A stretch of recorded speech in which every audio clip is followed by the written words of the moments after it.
Tom Brady has embarked upon quite an interesting exercise to market his wellness brands. It's basically what's happening. Tom Brady, an investor in Nighthead Capital Management, has taken a keen interest in one of his investments. And I think people are expecting a Rob McElhenney, Ryan Reynolds situation.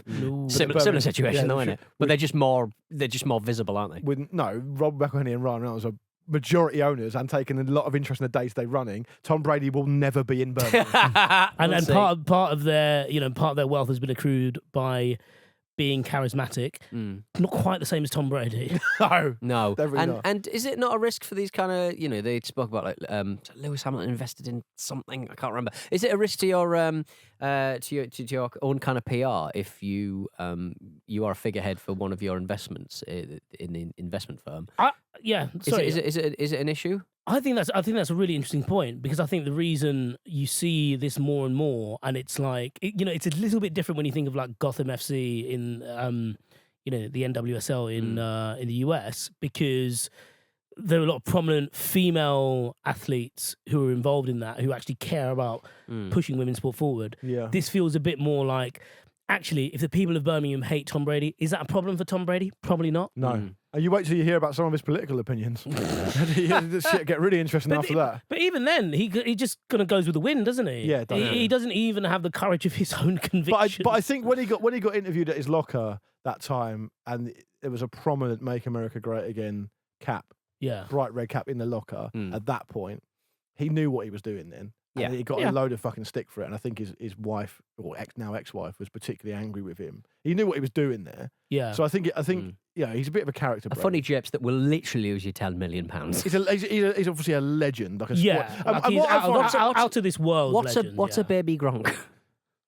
What do you mean? What's a baby Gronk? Gronk is a tight end Rob for the Gronkowski, but what? It's a drink, isn't it? No, but I think he's a little lad who plays. Isn't NFL. Baby Gronk maybe? Oh, Baby Gronk is like another tight end, isn't he? Yeah, I think he's a young, like 10-year-old footballer who's really good at football. Right. But people talk about him all the never time, heard of him. and I don't really know what he's about. Is he a professional footballer? I just know he's 10 years old.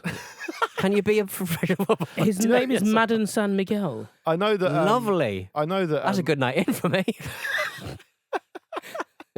Gronk loved a party, right? So I thought it might have been some cocktail he designed or something. Yeah. But can I just wrestle this back to something semi-serious just before we move on?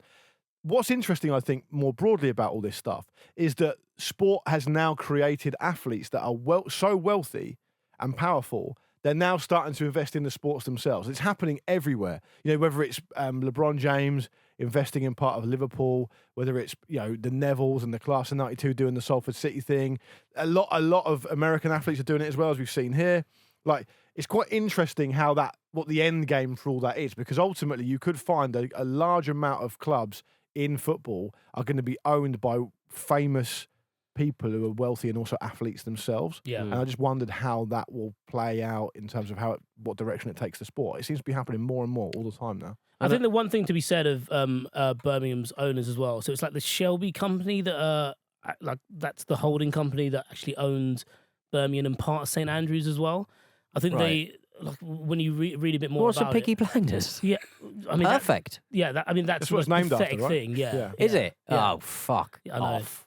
Just lame. Fuck off. It's like that's the name of a Facebook criminal group. Yeah. Well, the criminal reason group that burned half of Birmingham down. Good, brilliant. The reason Pete's angry about that in reality is because he was dressing like a Peaky Blinder years before the show came out, and now people have jumped on the bandwagon, haven't they? That's another one. Looked like it was his brother, the little one who used to be a tout. The one that Marcus can talk about. Yeah, that's one. Yeah. Anyway.